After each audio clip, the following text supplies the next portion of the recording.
Lockdown से पहले गीता के घर का नजारा कुछ ऐसा था कि रोहन ऑफिस जाता था और शिविन स्कूल। जिनके घर से जाने के बाद गीता काम खत्म करके बाकी समय आराम करती थी।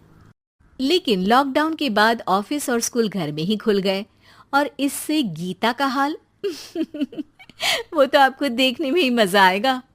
शिविन, ओ शिविन, महाराज उठने के लिए क्या 21 तोपों की सलामी लेंगे? अरे बिस्तर से बाहर निकल, ऑनलाइन क्लास स्टार्ट होने वाली है। अरे तुम भी हद करती हो, स्पीकर की तरह चिल्लाने की क्या जरूरत है? दिख नहीं रहा मेरी कॉन्फ्रेंस चल रही है। अब कैमरा और स्पीकर ऑन कर रहा हूं, मुझे कोई शोर नहीं चाहिए। इस पर जैसे ही रोहन लैपटॉप का कैमरा और स्पीकर ऑन करता है तभी कुकर की सीटी बजती है।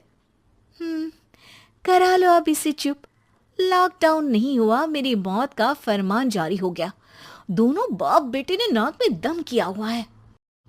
ऐसा बोलकर गीता वहां से शिविन के कमरे में पहुंच जाती है, जहां शिविन अभी भी सो रहा होता है। ओ आलसी, अब अगर 5 मिनट में नहीं उठाना तो आज तेरा गेम और यूट्यूब कैंसिल। माँ की बात सुनकर शिविन बिना 1 मिनट गंवाए उठ खड़ा होता है। उठ गया, अभी नागर भी आता हूँ। ये नाटक कहीं और, मुंह पर गीला कपड़ा मार और पढ़ने बैठ। शिविन की ऑनलाइन क्लास स्टार्ट हो जाती है, जिस पर गीता उसे वहां बिठाकर रसोई में चली जाती है। थोड़ी देर में उसे कमरे से कुछ आवाज सुनाई देती है, जिसे सुनकर वो कमरे में वापस आती है।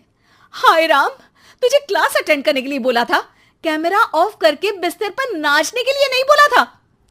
मम्मी मुझे कुछ समझ नहीं आ रहा, आप बाद में पढ़ा देना ना, वैसे भी अटेंडेंस तो लगी गई है। हाँ हाँ बेटा, जरूर बन जा, तू अभी से हम सबका बाप बन जा। अरे नहीं मतलब कहाँ से लाते हो इतना दिमाग, और पढ़ाई करते हुए ये चला कहाँ जाता है? नाइस क्वेश्चन, दिमाग से पूछकर बता दूंगा। शिविन की बातों से परेशान होकर गीता उसे मारने के लिए जैसे ही आगे बढ़ती है तभी वो कमरे से बाहर भाग जाता है।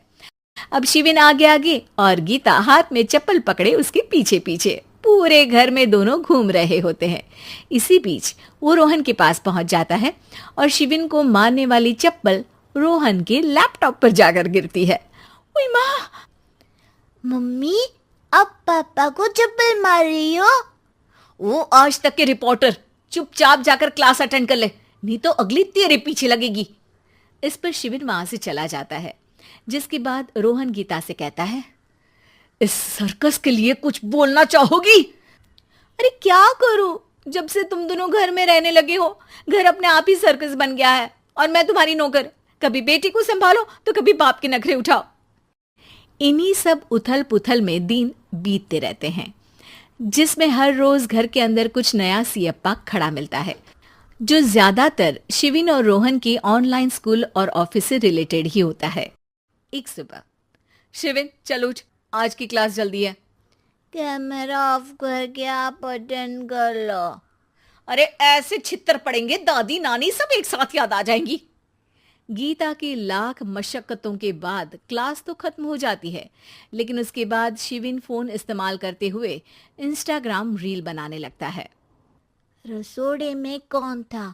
तुम थी, मैं थी, कौन था? कौन था?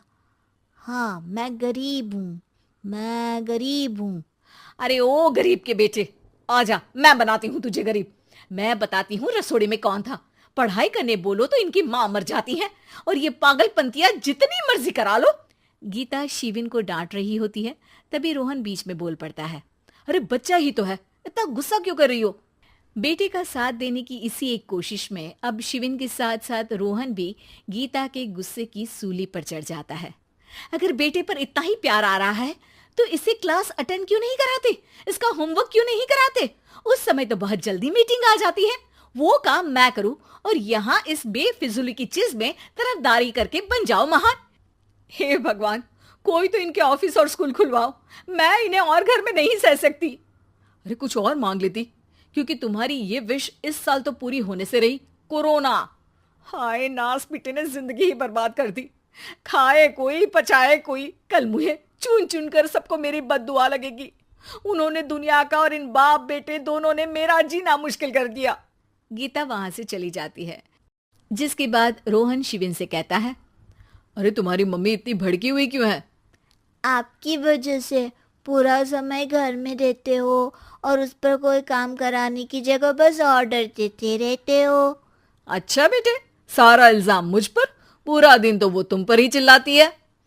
हाँ, मतलब दोनों का 50-50 है, कुछ करना पड़ेगा। वो कहते ना, make the best out of worst. I have an idea. वैसे तुम्हारी माँ सही कहती है, बहुत जुबान चलाने लगे हो, कम बोला करो।